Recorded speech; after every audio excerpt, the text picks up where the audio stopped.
ॐ नमः सिद्धेभ्यः।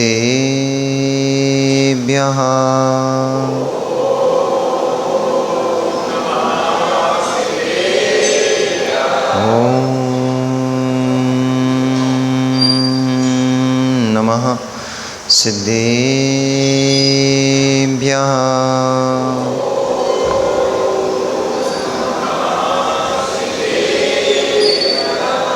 तव सिद्धे नय सिद्धे संयम सिद्धे चरित्र सिद्धेया नाणमिदंसनमेया सिद्धे सिरसा नमस्सामि। सिद्धं सम्पूर्णभव्यतं सिद्धे कारणमुत्तमं प्रशस्त दर्शन ज्ञान चारित्र प्रतिपादनम् सुरेन्द्रमुक्ताश्लिष्ट पाद पद्मान् सुकेसरम् प्रणमामि महावीरं लोकत्रयवन्दनं। नमो अरिहन्ताणं नमो सिद्धाणं नमो आर्याणं नमो लोये नमो अरिहन्ताणं नमो सिद्धाणं नमो आर्याणं नमो वज्रायाणं नमो लोये सव्यसाहुणम। पंच परमेष्ठी भगवान की, आचार्य भगवंत कुंद कुंद देव की, आचार्य भगवंत श्री रविशरण स्वामी महामुनिराज की, देवादिदेव 1000 श्री महावीर स्वामी भगवान की, आचार्य भगवंत श्री परम पूजनीय चरश्रमण अध्यात्म योगी आचार्य गुरुदेव श्री विशुद्ध सागर जी महामुनिराज की, अहिंसामयी जैन धर्म की,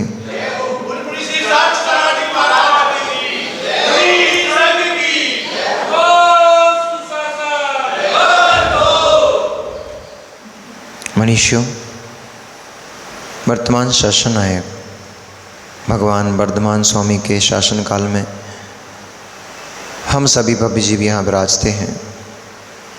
परम भट्टारक महाश्रमण भगवान वर्धमान स्वामी के मुख कमल से निश्रित भागवादिनी भगवती मजनवाणी का हम सभी भव्य जीव यहाँ करुणांजलि लगा करके पान कर रहे हैं।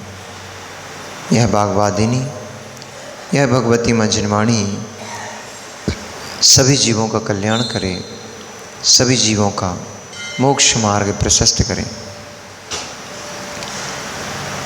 जगत में परद्रव्यों की उपासना भिन्न उपासना है।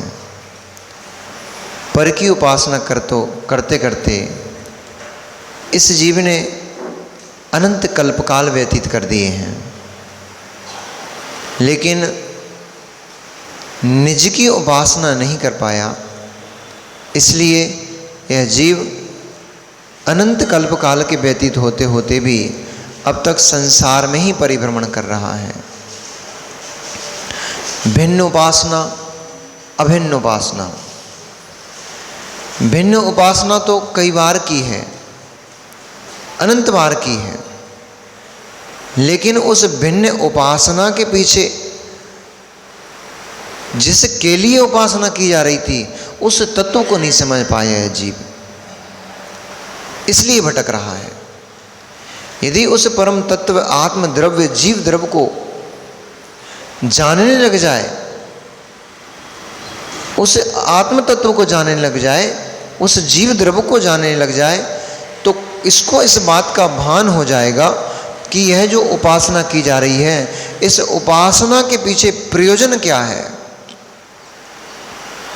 लक्ष्य क्या है। प्रयोजन को न जानने के कारण ही, प्रयोजन के न जानने के कारण ही यह जीव उपासना करते हुए भी यह उपास्य फल को प्राप्त नहीं हो पाता है। उपासक उपासना करते हुए उपासक उपास्य रूप फल को प्राप्त नहीं हो पाता है। मां क्यों पूजन करते हो? इतने सारे उपवास करते हो, इतने सारे व्रत करते हो, कभी कनकावली करोगे, कभी मुकुट सप्तमी के करोगे, तो कभी जनगुण संपत्ति के करोगे, ना जाने कितने कितने व्रत कर लेते हो। और अब तो पता ही नहीं है, करवा चौथ का भी व्रत कर लेते हैं।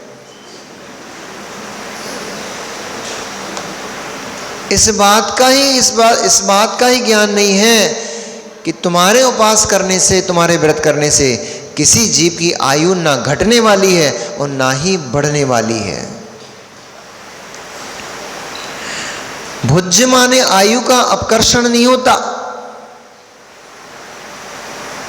बद्धमान आयु का अपकर्षण उत्कर्षण दोनों हो जाते हैं, लेकिन भुज्यमान आयु का अपकर्षण तो हो सकता है, घट तो सकता है।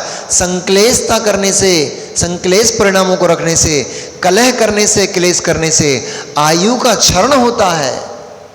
पता था कि नहीं पता था? पता था कि नहीं पता था? फिर भी क्लेश करते हो।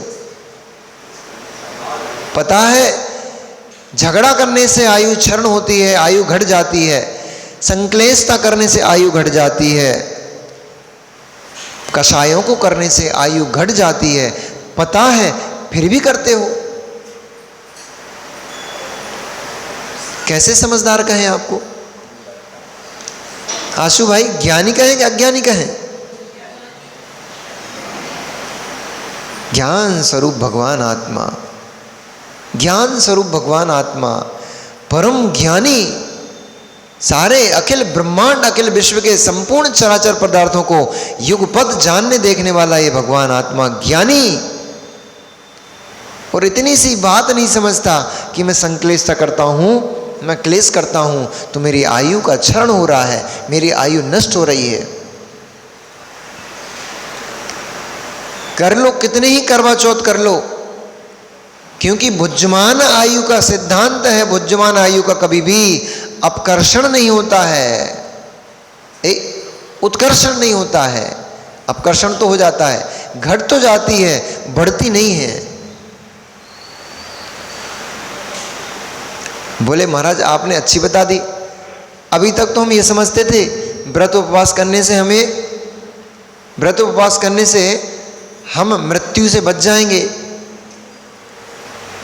भगवान की भक्ति करने से हम मृत्यु से बच जाएंगे, इसलिए हम भगवान की उपासना करने आते थे, भगवान की पूजन करने आते थे कि भगवान हमें मृत्यु से बचा लेंगे। भगवान तुम्हें मृत्यु से क्या बचा पाएंगे? उस अमिट सत्य से स्वयं भगवान भी नहीं बच पाए। तुम्हें कौन बचा पाएगा? तुम्हें कौन बचा पाएगा? जिस एक विधान होता है, क्या नाम उसका? महामृत्युंजय विधान। उसमें किसको स्मरण किया जाता है? भगवान आदिनाथ स्वामी का स्मरण होता है। उसमें महामृत्युंजय, मृत्यु को जीतने के लिए महामृत्युंजय विधान किया जाता है। उसमें भगवान आदिनाथ स्वामी का स्मरण किया जाता है, उनकी भक्ति की जाती है। बे आदिनाथ स्वामी का भी समय आया था, बे आदिनाथ स्वामी को भी मृत्यु ले गई। अब श्रद्धात्मक भाषा में आप जरूर ऐसा बोल सकते हो कि महाराज जी उनको मृत्यु नहीं हुई, उनकी मृत्यु नहीं हुई, उनका तो पंडित मरण हुआ है। मरण तो मरण है, पंडित मरण हो चाहे बाल मरण हो, मरण तो मरण है। ये बात और है कि जिस जीव का पंडित मरण हो जाता है वह कभी पुनः जन्म को प्राप्त नहीं होता, पुनः उसका इस संसार में इन पर्यायों में जन्म नहीं लेना पड़ता। ये तो ठीक है, लेकिन मृत्यु ने महामृत्युंजय विधान में जिन अधिष्ठित हैं, जिनकी भक्ति की जा रही है, जिनकी उपासना की जा रही है उस महामृत्यु विधान में, उस महामृत्युंजय विधान के उपासना करने वाले उपास्य को भी उठा कर ले गया। इसलिए तत्व को बहुत गहरे से समझना है। तो फिर क्यों करते हो, क्यों करते हो भगवान की भक्ति, क्यों करते हो इतने सारे उपवास? क्या शरीर हष्टपुष्ट आपको अच्छा नहीं लगता जो उपवास करके इसको सुखा डालते हो?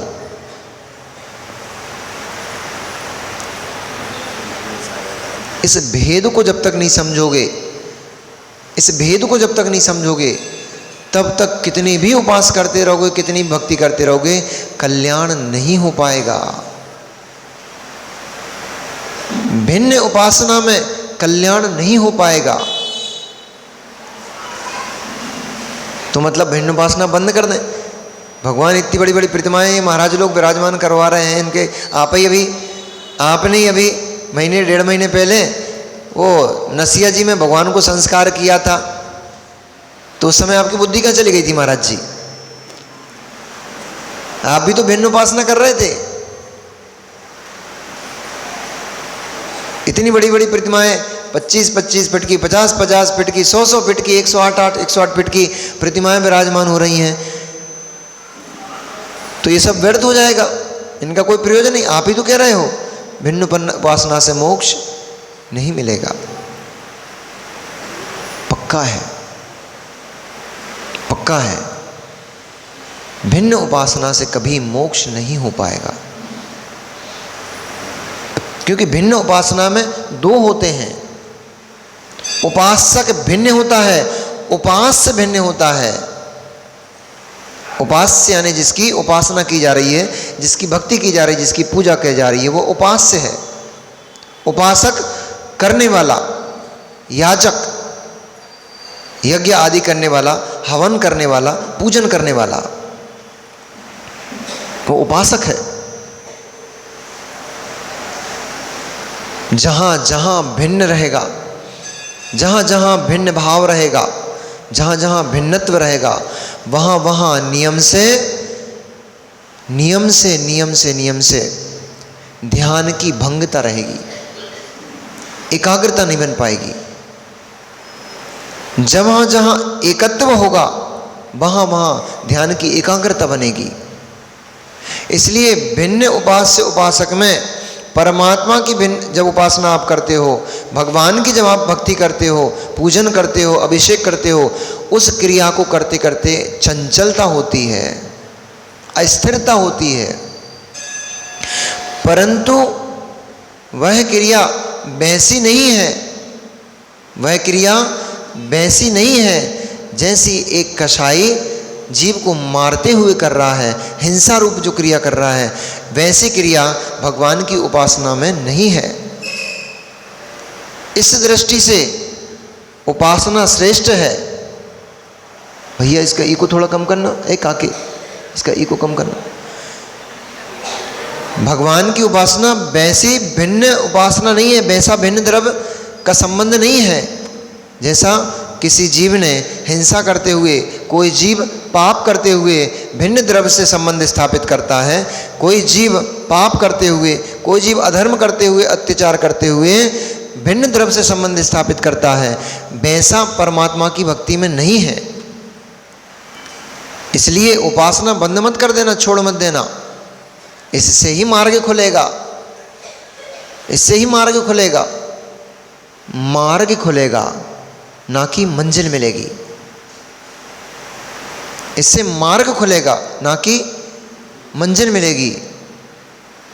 पाप क्रिया छूटेगी भिन्न उपासना से, पाप क्रिया छूटेगी भिन्न उपासना से। भगवान की भक्ति करोगे तो कम से कम 5 पापों से बचे रहोगे, कषायों से बचे रहोगे। जो अधर्म है, अनीति है, अत्याचार, अनाचार है, उन क्रियाओं से बचे रहोगे। उससे शुभ कर्म का आश्रव होगा, पुण्य आश्रव होगा, पुण्य आश्रव से उच्च कुल मिलेगा, शरीर, सुंदर शरीर की प्राप्ति होगी, उपलब्धियां मिलेंगी, जिन उपलब्धियों से आप सम्यक दर्शन प्राप्त कर पाओगे, पुण्य से मिलेंगी। इसलिए पुण्य क्रिया सर्वथा है करके मत बैठ जाना, पुण्य क्रिया सर्वथा है नहीं है। लेकिन मैं आपको केवल पुण्य में लटका के नहीं रखना चाहता हूँ, मैं आपको केवल स्वर्ग और देवों के वैभव तक नहीं लेके जाना चाहता हूं।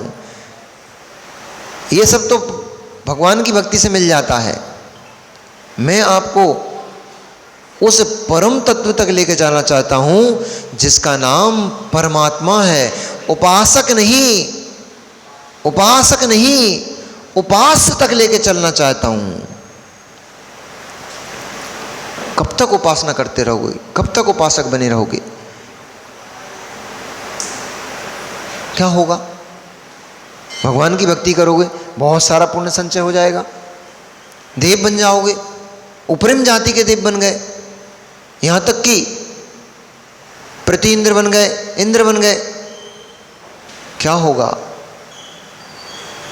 क्या होगा?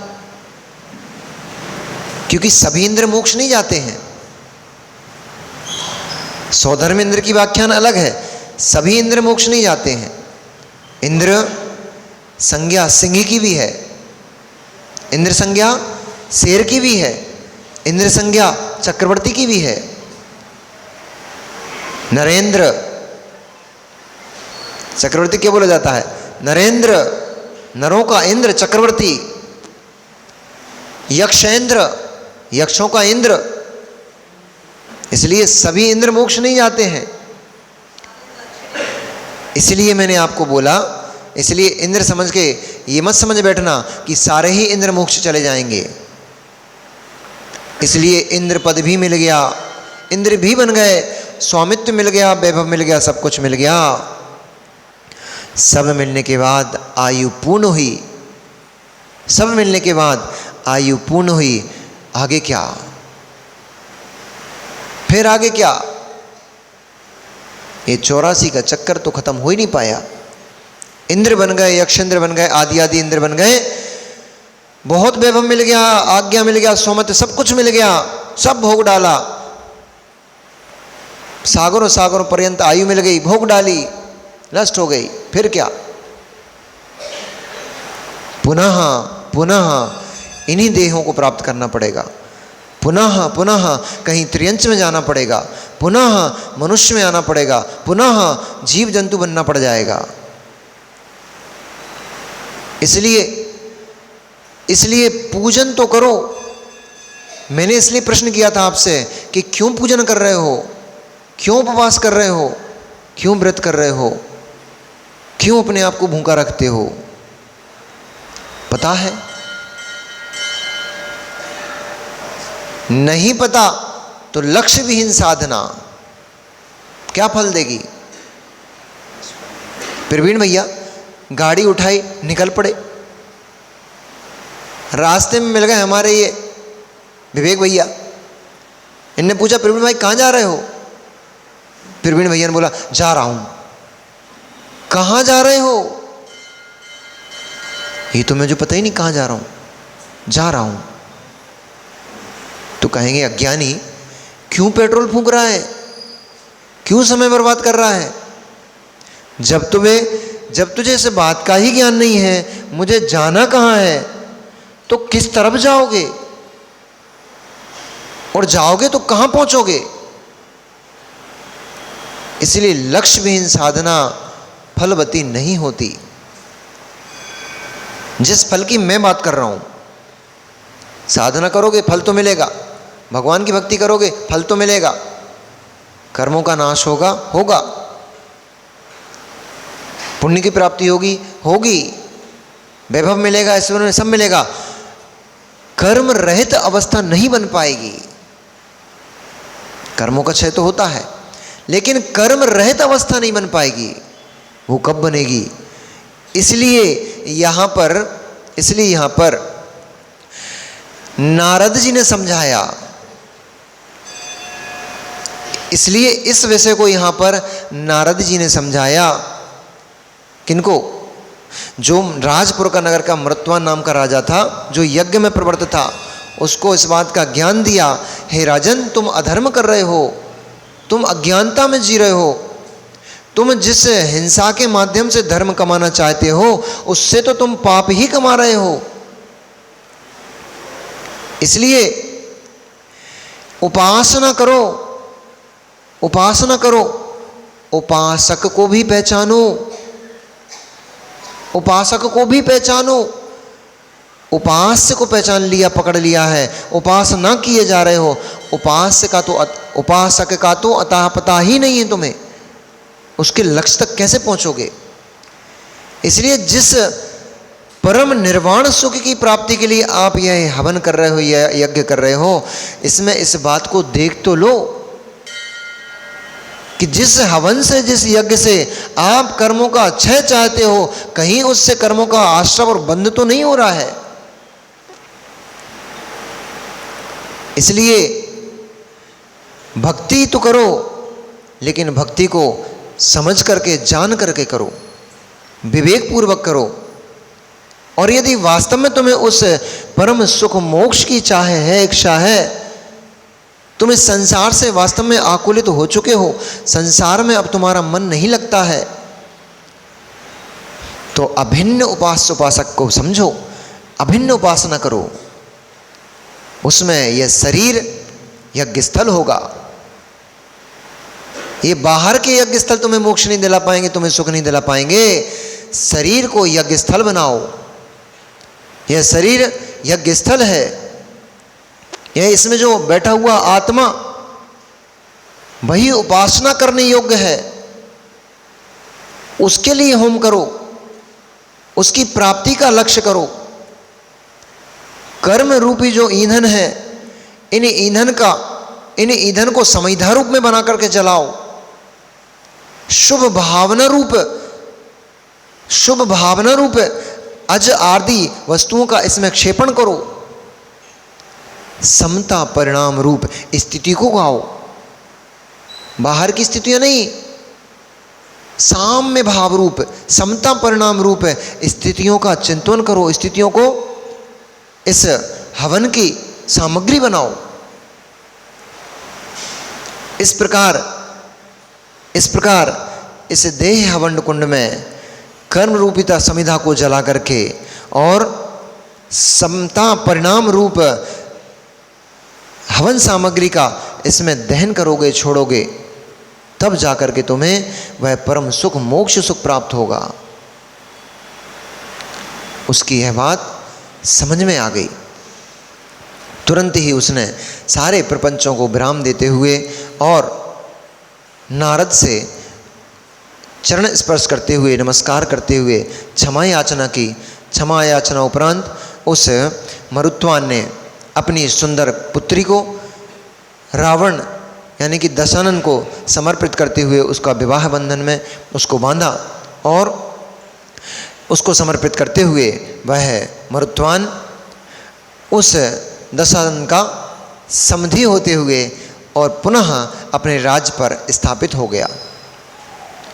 इस प्रकार से करीब 1 वर्ष बीतने पर उस नवविवाहित दंपत्ति ने एक पुत्री को उत्पन्न किया जिसका नाम कृतचित्रा था। उसका नाम रावण ने कृतचित्रा रखा।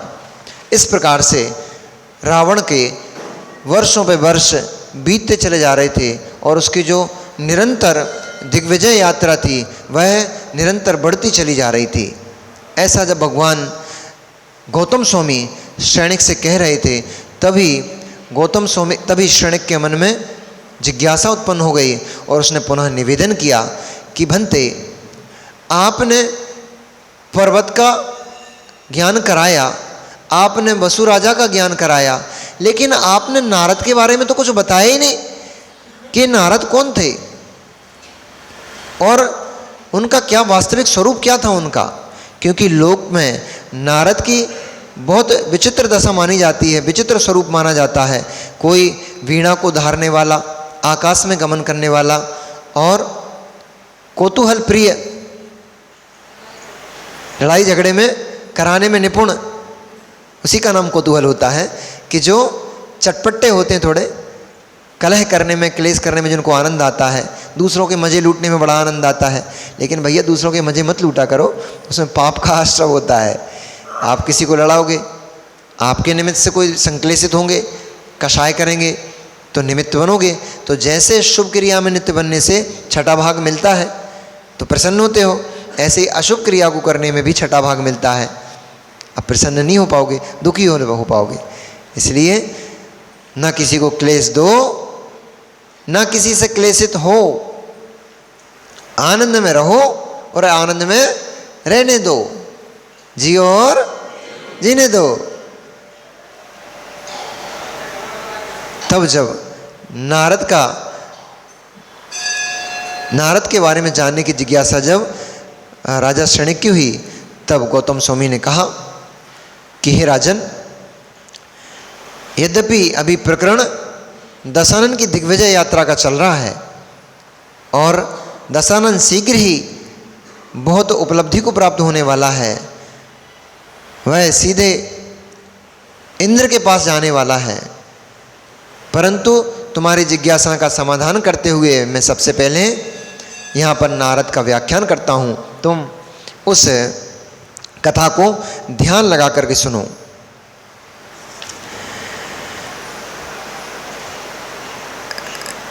एक ब्रह्मरुचि नाम का तापस था, ब्राह्मण जाति का एक व्यक्ति था, जो तप करने के लिए अपनी पत्नी के साथ वन में रहने लगा था और वहाँ नाना प्रकार के उग्र तपों को वह करता रहता था।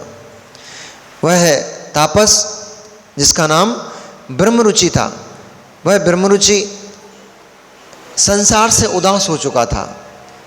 संसार से उसको भय लगने लग गया था और सारी की सारी पाप की क्रियाएं उसके लिए चुभने लग गई थी। इसलिए उसने जैसा उसको ज्ञान था वैसा उसने अपना वेश धारण किया और वेश धारण करके वह अपनी पत्नी, जिसका नाम कूर्मी था, उस कूर्मी के साथ उस वन में निवास करने लगा।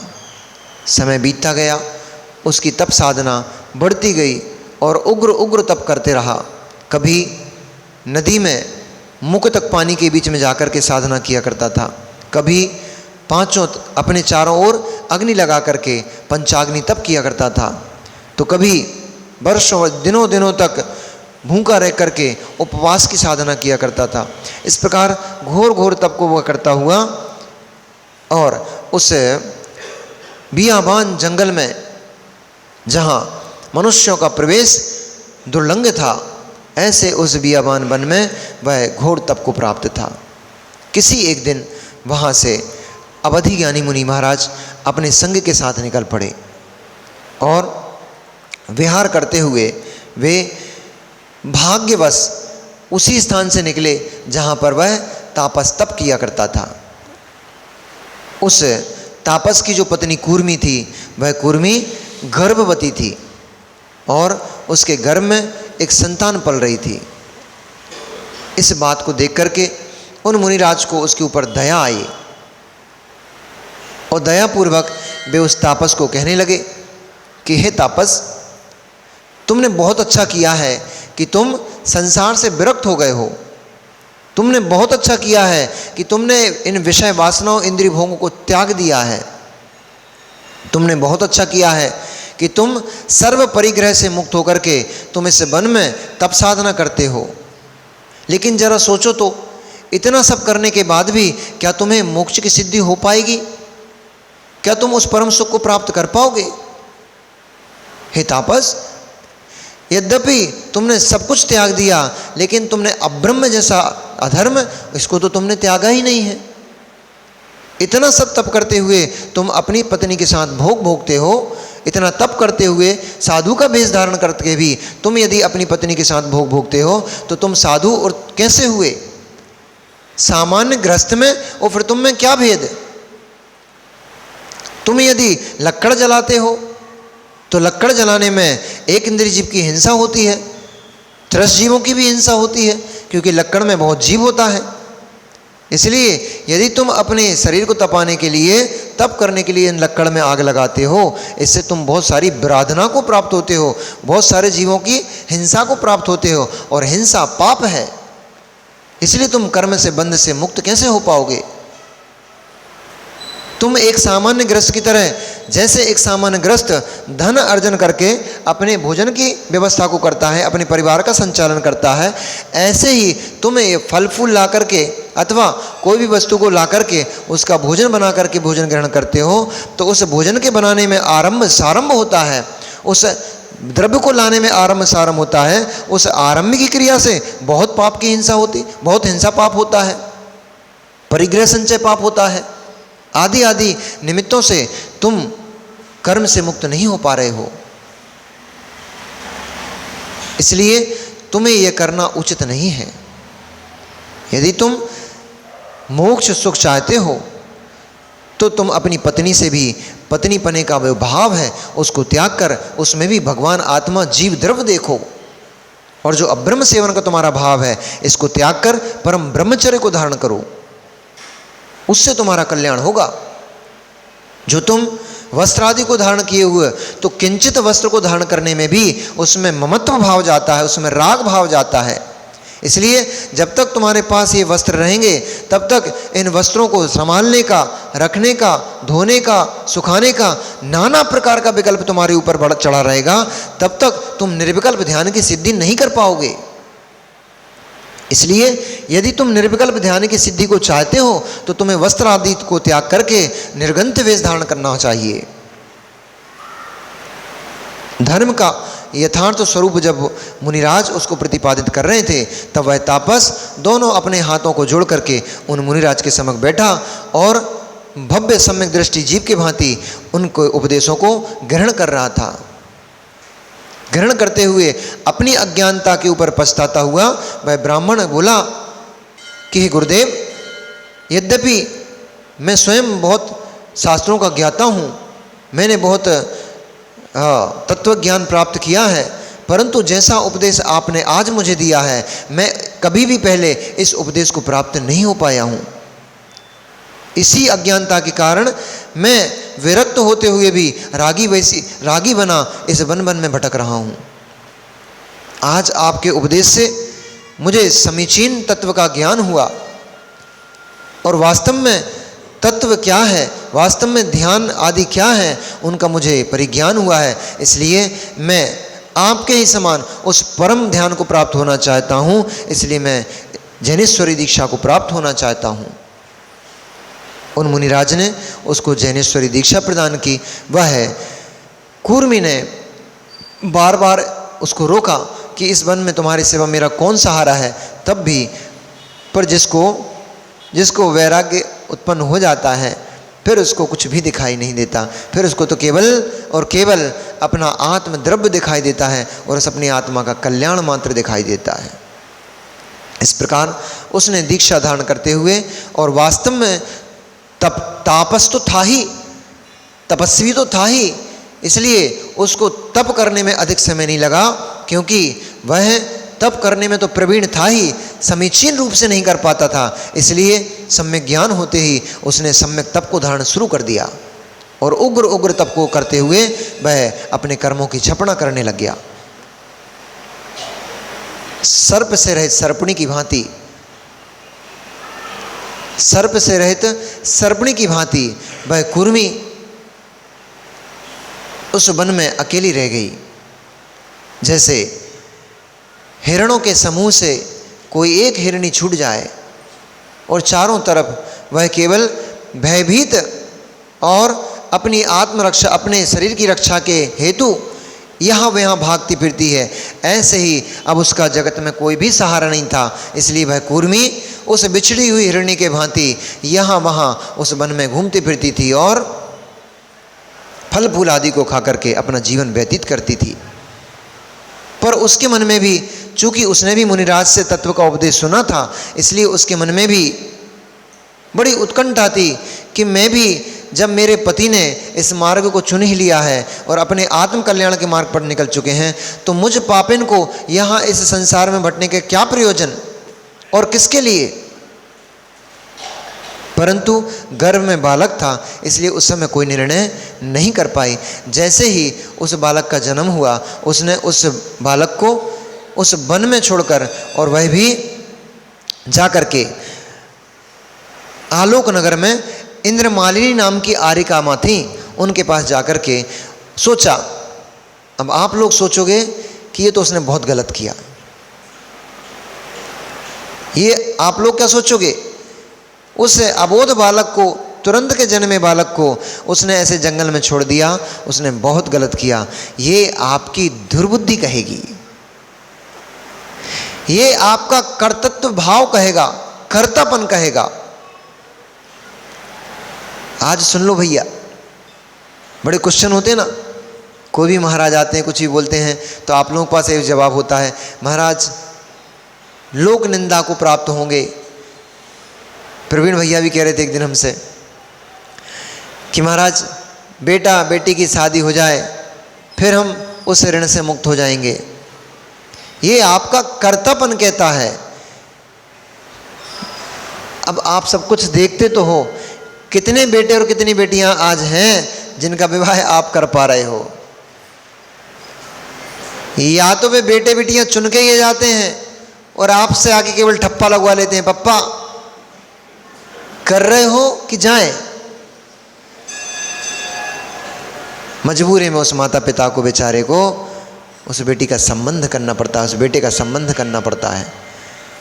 आप तो इस आशा में ही बैठे रह गए, हमारा बेटा युवा हो रहा है, हमारी बेटी युवा हो रही है, हम उनका बड़े धूमधाम से मन चाहे वर के साथ विवाह करेंगे, मन चाहे उनको क्या देते हो दहेज आदि संपत्ति देकर के उनको संपन्न करेंगे। पता लगा आप तो सोचते ही रह गए, ख्वाब ही देखते रह गए, सपने देखते रह गए। वहाँ पर बेटा बिटिया तो पहले से ही अपना दाम्पत्य जीवन प्रारंभ कर चुके हैं। इसलिए आपका कर्ता बुद्धि है अखिलेश भैया, अपनी कर्ता बुद्धि है। हम नहीं करेंगे तो कौन करेगा, हम नहीं करेंगे तो कौन पालेगा, हम लालन पालन नहीं करेंगे तो बच्चा कैसे पलेगा। ये आपकी कर्ता बुद्धि कहती है। वास्तव में आप कुछ भी करने के कर्ता होते ही नहीं हैं। वह जीव जिस जीव ने जन्म लिया है वह जीव अपने भाग्य से ही खाता है, अपने भाग्य से ही आता है और अपने भाग्य से ही चला जाता है। यदि आप किसी जीव के कर्ता होते हो तो माँ की गोद से एक दिन का जन्मा बालक काल उठा के ले जाता है। माँ और पिता बैठे बैठे देखते रह जाते हैं। कहाँ बचा पाते हो, कहाँ बचा पाते हो। बच्चा जन्म लेता है, काल माँ को उठा के ले जाता है। माँ के आंचल का एक दिन भी बच्चा पान नहीं कर पाता, फिर भी जी जाता है। नहीं देखा क्या, कोरोना ने सारी स्थितियां दिखा दी हैं। फिर भी कितने वज्र के शरीर, वज्र के दिल हैं तुम्हारे, कितने कितने, फिर भी कितने वज्र के बने हो, फिर भी वैराग्य नहीं आ रहा है, फिर भी घर प्रिय लग रहा है, फिर भी बेटा बेटियां प्रिय लग रहे हैं। कितना कितना स्पष्ट उसने दिखा दिया कि कोई किसी का नहीं होता। माँ मरी पड़ी है, बेटा हाथ नहीं लगा रहा है, बेटा मरा पड़ा है, पिता छू नहीं रहा है। लावारिस की तरह लाशों को ट्रकों में, गाड़ियों में, ट्रालियों में भर भर के फेंकवा दिया। दाह संस्कार तक करने के लिए बेटा बेटियां पिता के दाह संस्कार करने नहीं गए, पिता बेटे बच्चों के दाह संस्कार करने नहीं गए। और कितना देखना चाहते हो स्पष्ट कि ये संसार किसी का नहीं है, को नहीं है। जगत में को नहीं है। जा वसुंधरा, जा वसुंधरा, भैया जा वसुंधरा, काऊ की ना भई, भैया जा वसुंधरा, काऊ की नहीं भई। हे भगवान, तुम क्यों विकल्प जाल में पड़े हुए हो कि भरत चक्रवर्ती की भूमि पर खड़ा हुआ हूँ। ये संपत्ति, ये वैभव, ये ऐश्वर्य, ये धन, ये किसी का नहीं होता है। आज तुम्हारे हाथ में है, कल छिन जाता है, किसी और के हाथ में चला जाता है। इसका मालिक कोई नहीं है। वैसे सम लक्ष्मी अति चंचल, या का कौन पतियारा। यह लक्ष्मी अति चंचल है, किसी के पास ठहरती नहीं है। ये धन संपत्ति वैभव चंचल है, किसी के पास ठहरता नहीं है। आज तुम्हारे हाथ में आता है, कल वही दूसरे के हाथ में चला जाता है। किसे अपना कह रहे हो। इसलिए इस बात का उस कूर्मी ने निर्णय कर लिया, जगत में कोई किसी का नहीं होता है। जगत में सारे संबंध केवल कर्म निमित्तक हैं, कर्मों के निमित्त से संबंध होते हैं और कर्म हटते ही संबंध विच्छेद हो जाता है। प्रत्येक जीव अपने ही योग्यता से जीता है, अपने ही पूर्व में कमाए हुए कर्मों को भोगता है और उनको ही सुख दुख रूप में अनुभव करता है। इसलिए यदि मैं नहीं भी पालूंगी, यदि बच्चे का भाग्य होगा तो नियम से पल जाएगा, और दुर्भाग्य होगा तो मैं गोदी में लिए बैठी रहूंगी, इस बालक की मृत्यु हो जाएगी। ऐसा तत्व का कठोर गहन माँ, समझ रहे हो कितना बड़ा निर्णय है एक। अपने कलेजे के टुकड़े को, जिसको 9 महीने तक गर्भ में रखा हो और उस 9 माह तक गर्भ में रखकर जन्म देकर के बालक को ऐसे किसी चट्टान पे छोड़ देना। कोई पापिन तो छोड़ सकती है, जिसने व्यभिचार कर लिया था और पुत्र ठहर गया पेट में, संतान ठहर गई पेट में, अब लोक में अपवाद फैल जाएगा, लोक में निंदा फैल जाएगी। इसके लिए तो कोई माँ अपने बच्चे, अपने संतान को फेंक सकती है कचड़े के डिब्बे में। ऐसी फेंकती देखी गई हैं क्रूरनी माताएं। वे तो श्यालिनी है, नागिन है, अपने ही बच्चे को डस गई। उनकी बात नहीं। तत्व निर्णय पूर्वक, तत्व ज्ञान पूर्वक, और अपने कलेजे के टुकड़े को एक चट्टान की शिला पर छोड़कर वह कुर्मी आरिका माँ, इंद्रमालिनी आरिका माँ के पास जाकर के आलोक नगर में उनसे दीक्षित हो गई। इधर जब वह बालक न रुदन कर रहा, न किसी प्रकार की भयभीत उसकी दशा, अब भयभीत कहाँ से होगा, वो तो अबोध था। वह तो खिलखिला रहा, अपने कोमल कोमल हाथ पैरों को चला रहा।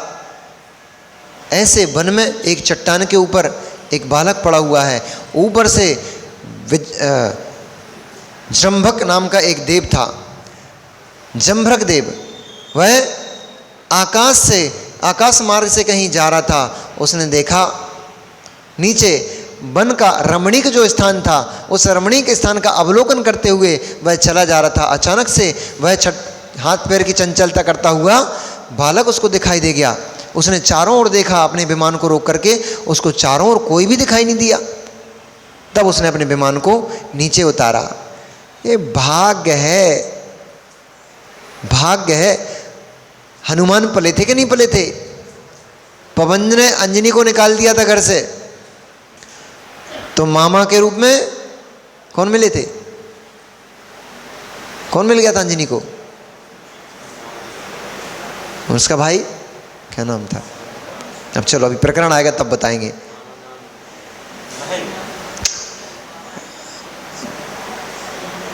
अब एक देव मिल गया था उनको भी। चल, हनुमान पल गए थे कि नहीं पल गए थे? कल एक कथा सुन रहे थे अपन। काष्टंगर, सत्येंद्र, और बालक का नाम क्या था? सत्येंद्र के बालक का नाम जीवेंद्र कुमार। सबने नाम सुना है, जीवेंद्र कुमार। जीवेंद्र कुमार पल गए थे कि नहीं पल गए थे? आप लोग कर्ता बने बैठे हो, हम कर रहे हैं इसलिए हो रहा है, हम कर रहे हैं इसलिए हो रहे हैं। आपके करने से कुछ नहीं होता। जीव का भाग्य होता है। तो बियाबान जंगल में वो जम्भक देव निकल पड़ा और उसको बालक दिखाई दे गया। उसने अपने विमान को नीचे उतारा, नीचे उतार के चारों तरफ देखा, दूर दूर तक देखा, आवाज लगाई, इस बालक की माता कौन है, इस बालक के पिता कौन है? जब कोई आवाज नहीं आई, दूर दूर तक कोई नजर नहीं आया, उस देव ने उस बालक को अपने हाथों में उठा लिया और अपनी इंद्राणी को जाकर के सौंप दिया। भाग्य है तो मनुष्य का बच्चा देव के घर में पल रहा है।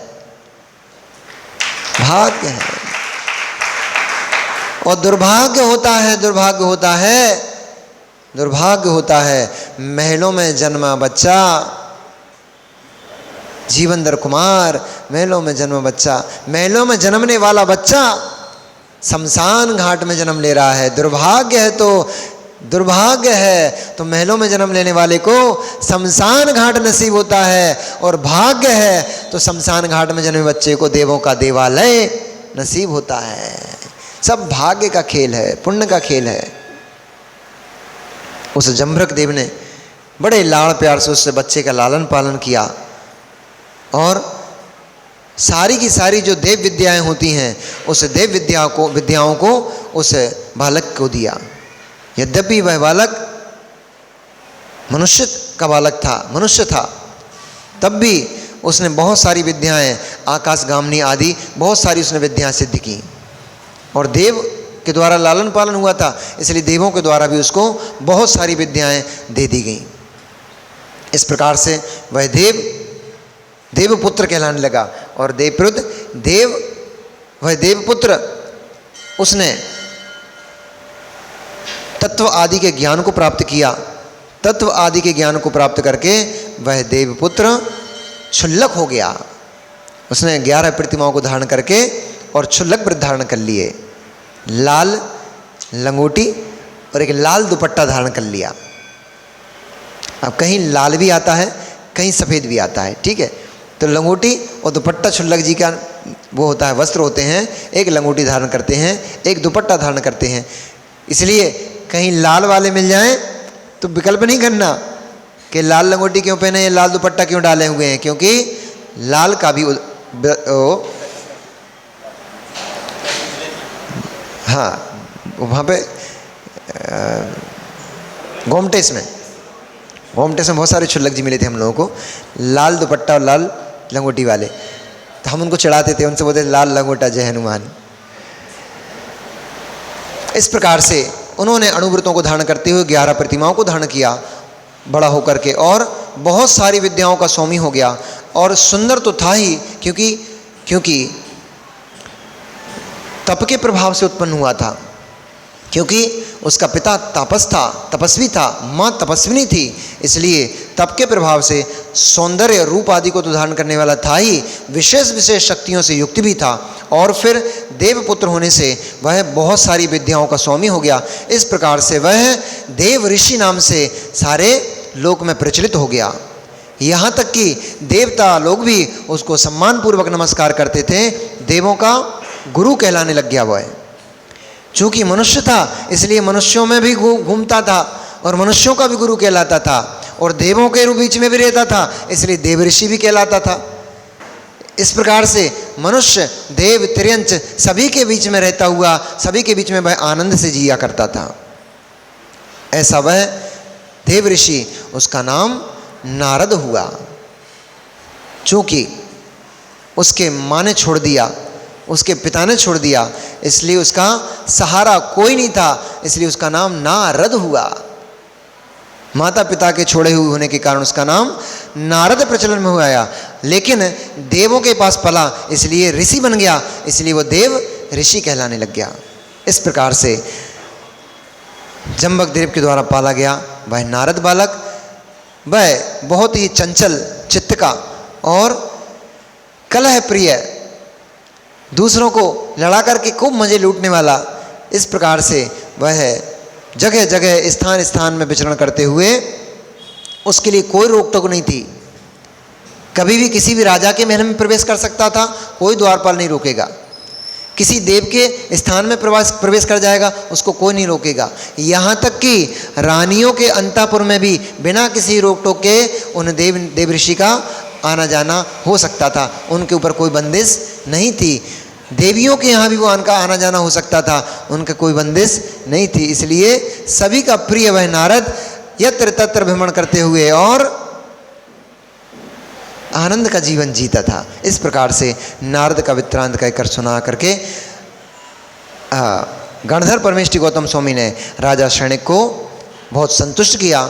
जब तत्व आदि का उपदेश सुन करके और नारद के बारे में जान करके राजा शैणिक बहुत संतुष्ट हुए, हर्ष को प्राप्त हुए, तब उन्होंने पुनः निवेदन किया, भगवान वो जो दशानन दिग्विजय यात्रा के लिए निकला उसका क्या हुआ?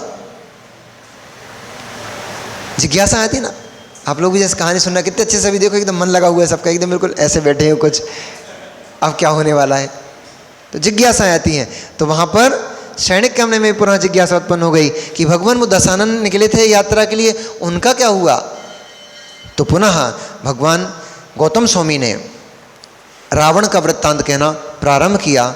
हे सैनिक, वह जो दशानन था वह नगर नगर में, गांव गांव में अपनी दिग्विजय यात्रा को संपन्न करते चले जा रहा था, और जिस नगर से, जिस गांव से निकलता था वह पूरे के पूरे नगर तोरण द्वार बंधनवार कलश आदि से सुशोभित हो जाते थे, सुसज्जित हो जाते थे। जहाँ से निकलता था हजारों हजारों की संख्या में लोग आकर के, महिला पुरुष आकर के, यहाँ तक कि छोटे छोटे बच्चे आकर के उसकी आगवानी किया करते थे और बहुत सारी भेंटों को देकर के उसको संतुष्ट किया करते थे। इस प्रकार चलते हुए उस दशानन को एक दिन किसी पर्वत के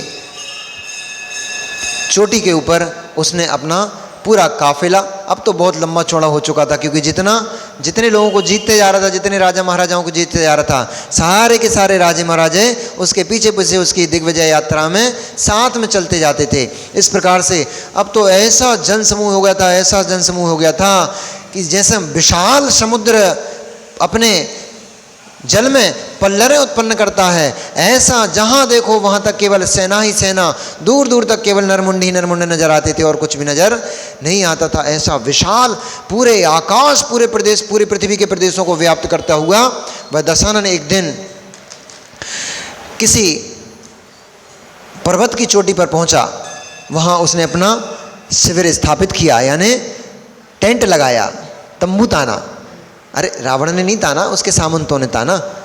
इस प्रकार से वहाँ रात्रि में बैठे हुए वह दशानन कुछ चिंतित दिखाई दिया।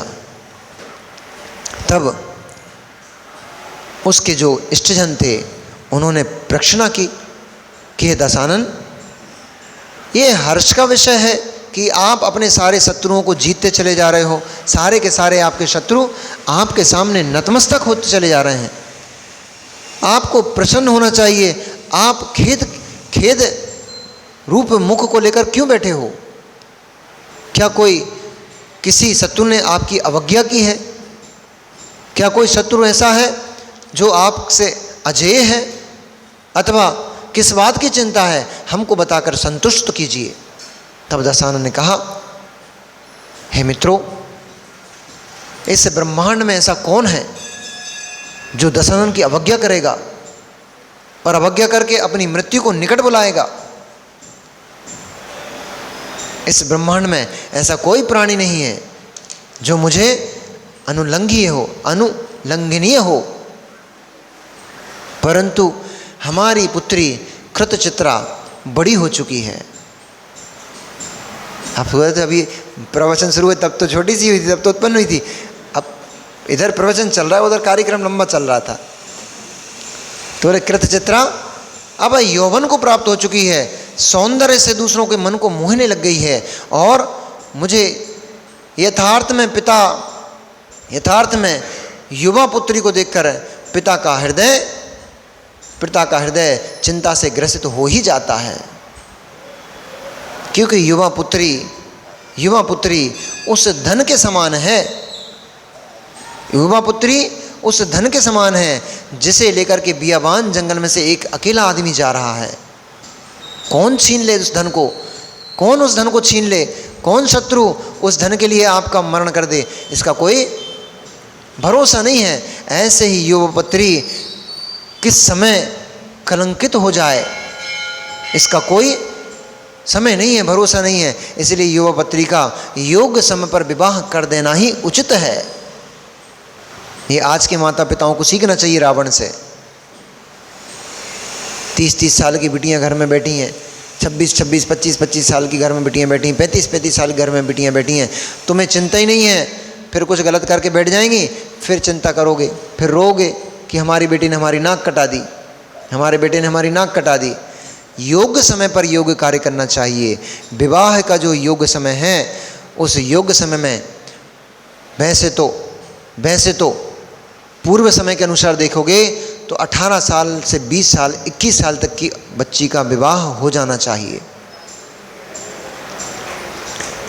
ताकि जब तक वह आपकी कन्या बाहर अपने यौवन को प्रदर्शित करने लायक हो, उससे पहले ही वह वैवाहिक बंधन में बंध करके और अपने पति के लिए समर्पित हो जाए। कारण यही हो रहा है कि कन्याएं बड़ी होती चली जा रही हैं। 22 साल, 25 साल, 27 साल, 30 साल, यहाँ तक कि 35-35 साल की बच्चियाँ हो गई। यौवन को संभालना बहुत कठिन कार्य है, बड़ा दुर्धर तप कहा है। व्रतों में ब्रह्मचर्य व्रत को सबसे महान व्रत कहा है। सभी जीव उस महान व्रत को प्राप्त नहीं हो पाते। इन बिगड़ते परिणाम, इन मचलते परिणामों को संभाल पाना बहुत कठिन कार्य है, बहुत कठिन कार्य है। दुर्धर तप करना उतना कठिन कार्य नहीं है। एक महीनों महीनों के उपास करना उतना कठिन कार्य नहीं है। एक एक दिन में 100-100 किलोमीटर चल जाना उतना कठिन कार्य नहीं है। अपने हाथों से केसों को उखाड़ के फेंक देना उतना कठिन कार्य नहीं है।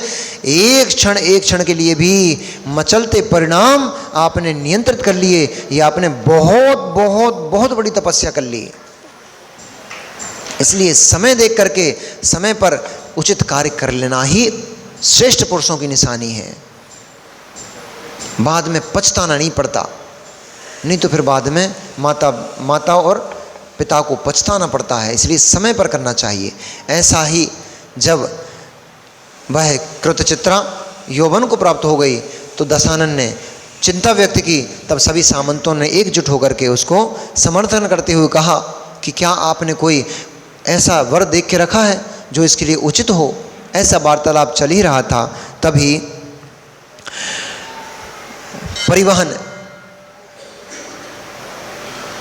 परिवहन नाम के मथुरा के राजा, आपके पड़ोसी, आगरा के पड़ोस में ही थे, मथुरा के राजा परिवहन, उन्होंने अपने मधु नाम के पुत्र को, राजा मधु, सभी ने सुना होगा नाम, राजा मधु नाम के पुत्र को आगे करते हुए कहा कि हे दशानन, यदि आपको मेरा पुत्र योग्य लगता है तो मेरा पुत्र मेरे अनुसार कृतचित्रा हमारी बेटी के लिए हमारा पुत्र मधु बहुत उत्तम वर होगा, क्योंकि यह मधु जगत में सर्वश्रेष्ठ योद्धा है और सुंदरता में किसी से कम नहीं है, पौरुष में किसी से कम नहीं है। और बड़े बड़े योद्धा इससे भय खाते हैं। यद्यपि अभी यह युवावस्था को प्राप्त है, तब भी देवों के द्वारा प्राप्त त्रिशूल इसके पास ऐसा अमोघ शस्त्र है जिससे हजारों शत्रु एक साथ नष्ट किए जा सकते हैं। इसलिए उस त्रिशूल रूपी बल को पाकर के ये बहुत ही बलशाली हो गया है। इसलिए हे दशानन, यह आपकी पुत्री के अत्यंत योग्य है। दशानन ने भी उसकी वीरता और उसके रूप आदि को देख करके, उसके वैभव आदि को देख करके संतुष्ट होते हुए कहा कि मथुरा नरेश परिवहन हमारे परम मित्र हैं और वे सदा सदा ही हमारा शुभ चिंतन करते हैं, हमारे लिए शुभ चिंतक हैं। हमेशा जब भी आवश्यकता पड़ी है मथुरा नरेश ने हमारे लिए समय दिया है।